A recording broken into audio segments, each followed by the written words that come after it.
일단 먼저 이야기하고 싶은 대표자께서 네이버 많이 본 뉴스를 언론사들이 선택하는 것처럼 약간 오해가 가게 말씀하셨는데, 지금 이제 떠 있는 네이버의 그 많이 본 뉴스 목록은 이제 언론사들이 이제 그 채널에 올리는 기사 가운데 결국 독자들이 선택한 결과죠. 뭐 조선일보 같은 경우 하루에 뭐 몇백 건 올리기도 하고, 그 중에서 이제 순서대로 가장 많이 읽은 기사 20건만 이제 집계해서 공개를 하는 거죠.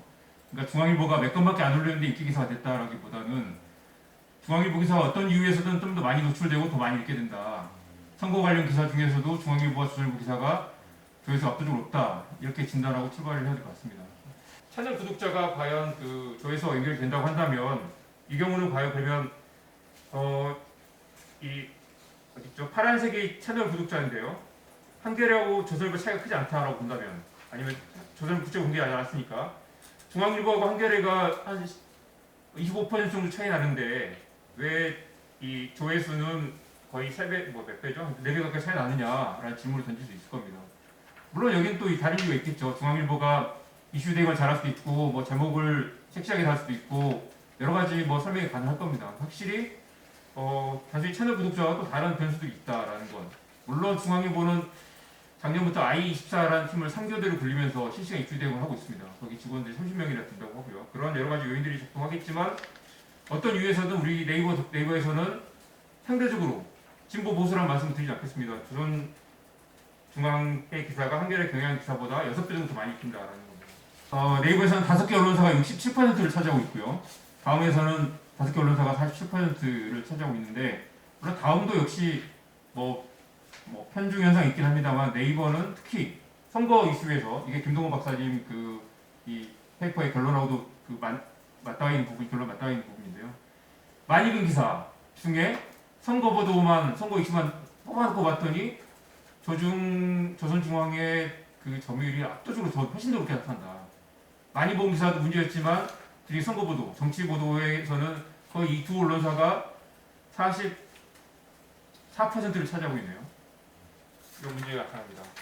그 다음 뒤에 그래프를 보시면, 이건 이제 이 김동호 박사님 그거 이제 전체 69개 언론사로 다 이제 50위 기준으로 본 건데요.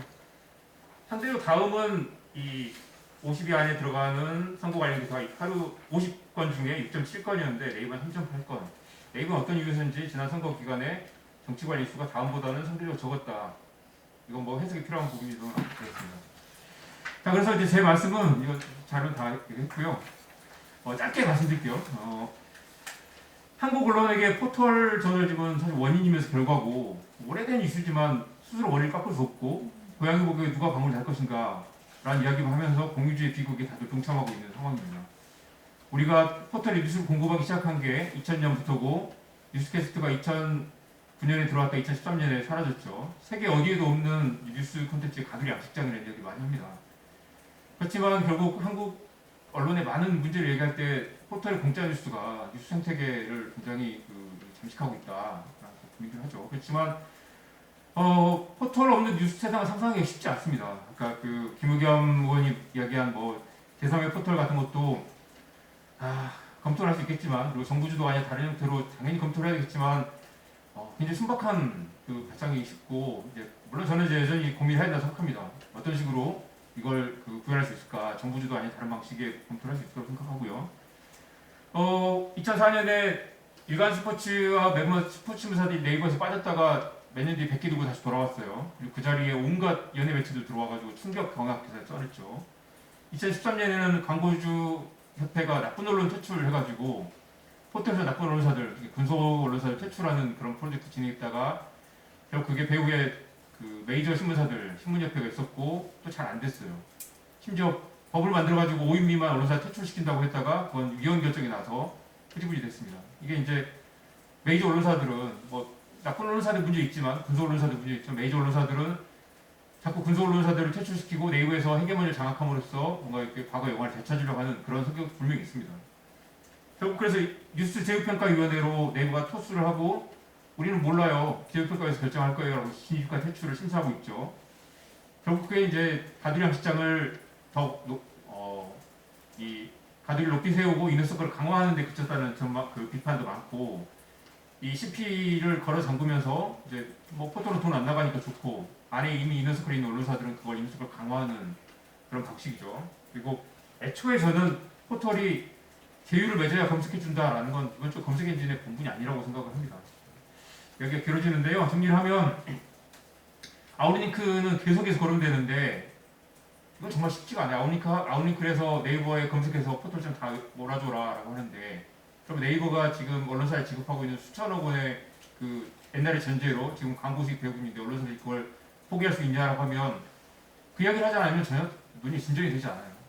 물론 일부 언론사도 우리 그거 포기할 테니까 아웃링크 하자라고 하지만 지금 60개 언론사들이 한꺼번에 빠지지 않는 이상, 그리고 아니 우리 나가기 싫어하지 않는 이상, 네이버가 욕먹더라도 한꺼번에 다 그만하겠습니다 선언하지 않는 이상 아웃링크는 그냥 공무원 보일 수밖에 없고요.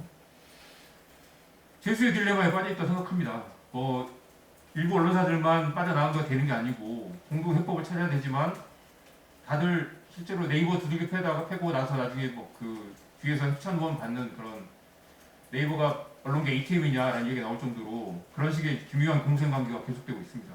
한꺼번에 포털에서 빠져나온다는 거 상상하기 어렵고, 지금은 다들 언론사들도 나가는 놈만 손해다 라고 얘기하면서 또 한편으로 가두리 양식자의 문제를 다들 심각하게 고민하고 있죠.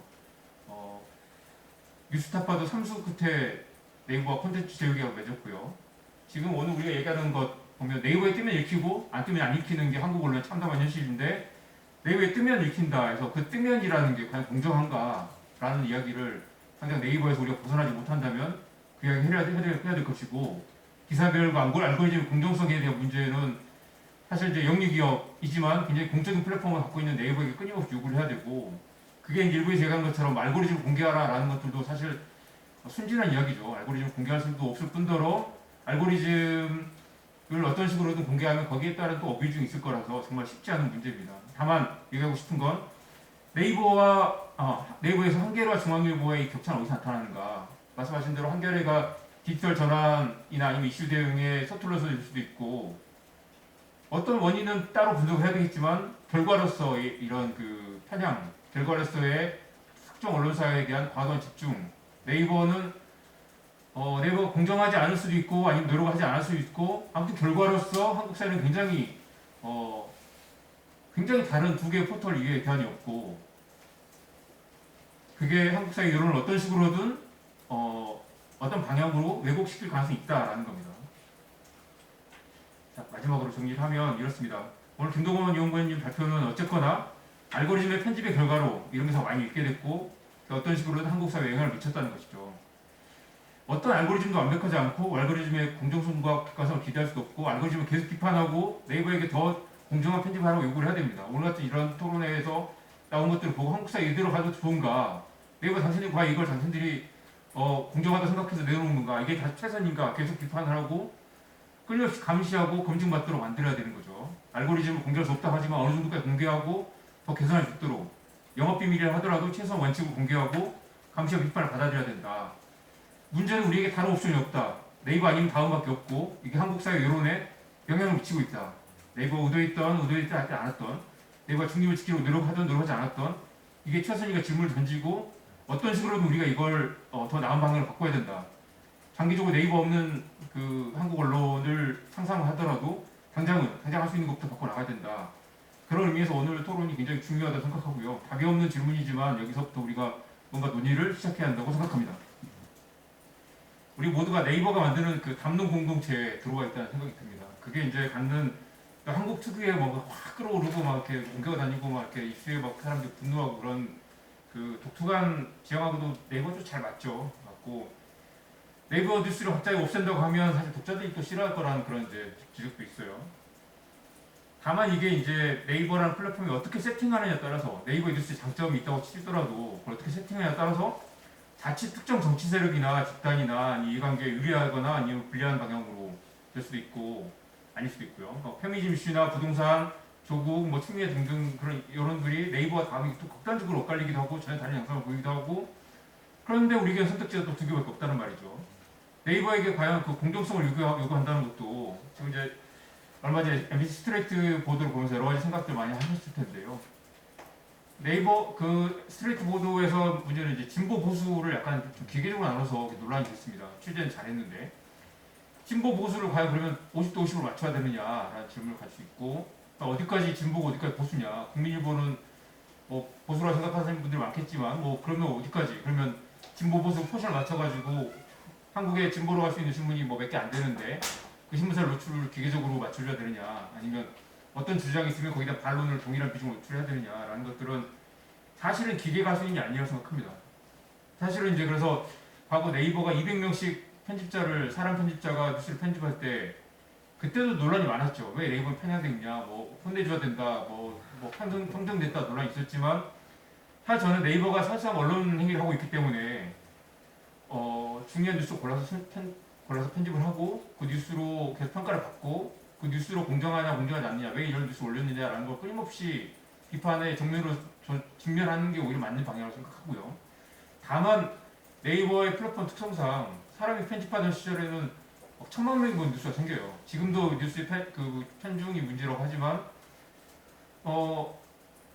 어떤 뉴스에 그 쏠림 현상, 특히 정치적으로 민감한 현안에 대해서는 네이버가 그걸 도저히 다룰 능력이 없거나 거기 너무 정치적 리스크가 큰 거죠. 그렇기 때문에 지금 아예 손을 놔버리고 뉴스를 뭐 알고리즘 맞겠다, 알고리즘이 뭐 하기 때문에 우리는 모른다 하고 있는 건데 한국 사회로도 굉장히 불행한 일이라고 생각합니다.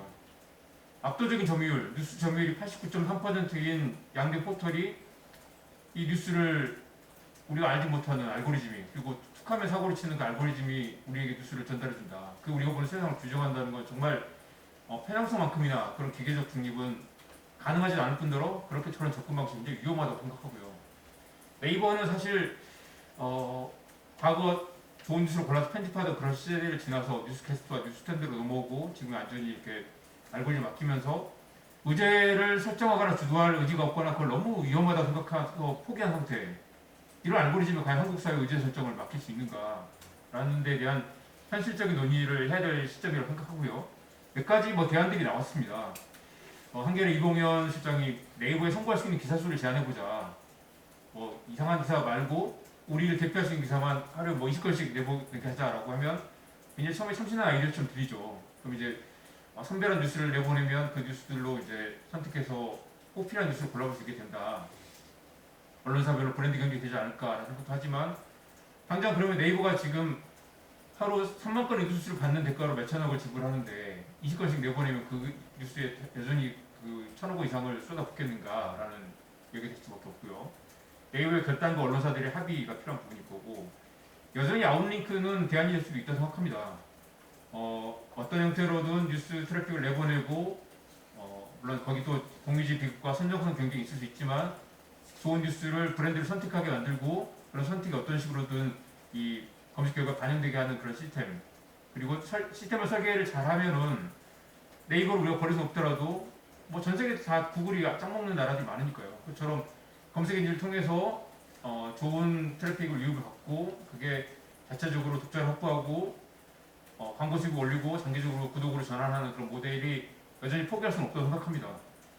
다만 여전히 그 과거에 경험했듯이 뉴스캐스트 시절처럼 충격 경악 뭐 그런 그 선정적 경쟁으로 가서 공인지 비극이 될 수 있죠. 그렇지만 저는 여전히 논의할 부분이 있다고 생각해요. 네이버 의지만 있다면 콘텐츠의 울턱을 낮추고 지금 구글에서 AMP라고 하잖아요. 모바일에서 하면 이제 그 인링크와 아웃링크 중간 단계 그래서 동일한 포맷으로 그냥 빨리 뜨면서 지정한 광고 없는 그런 이 포털에서 제공하는 그런 중간 단계 서비스도 있습니다. 그런 걸 인링크 아웃링크 중간 단계로서의 어떤 이제 아웃링크의 대안을 찾고 언론사에 실제로 수익을 안겨주면서 네이버는 또 편집을 하고 그걸로 독자를 선택을 하고 지금 네이버가 갖고 있는 그런 뉴스 토탈 패키지로서의 그런 중간 단계가 가능하지 않을까.